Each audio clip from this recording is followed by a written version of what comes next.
जेजूशी आयलोलो शतपती एकल्याच्या हाताकाल आसचे म्हळ्यार कितें म्हणलें सत स्पश्ट जाना आसलो. शतपती एक सोजेर आसून हेरांच्या हाताकाल आसलो आनी तो शतपती देखून ताच्याय हाताकाल सैनीक आसले.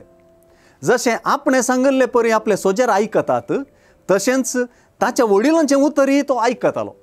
आपल्या वावरांत आपणे पाळची तीच गजाल सोम्यांतय ताणें दाखयली आनी आपल्या भावार्थाची उच्चारणी केली. आपल्या साकराचे भलायकेचे नदरेन आपूण जेजूच्या हाताखाली येवची गरज ताका भोगली. ह्या खातीर जेजून आपल्या घरा येवची गरज ताका दिसली ना. बगार एका धन्यान आपल्या सेवकाक सांगचें जाल्लें अधिकारा बरीत एक उतर ताका पुरो म्हूण दिसलें. सोम्यांतावन शतपतीन आशिल्लें म्हळ्यार एक उतर मात्र. एका कमांडराक वा सोजेराक आपल्या कमांडराच्या कमांड असो वा आदेश असो सारको अर्थ आनी तो कमांड कितलो परिणामकारी तें सारकें कळीत आसा.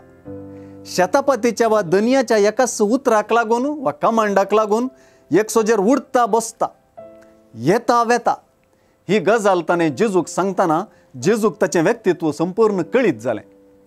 सोम्याच्या हाताखाल जावचें, सोम्याच्या हाताखाल रावचें वा सोम्याच्या अधिकारा बरीत उतराक राखून रावचें शतपतीचो गूंड भावार्थ जावंक पावता आनी होचो भावार्थ ताका जेजू तावन शाबासकी जोडून दिवंक पावता.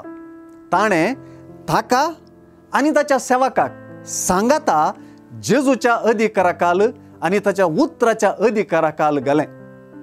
शुभ वर्तमानाचें लिसांव भोव सोंपें.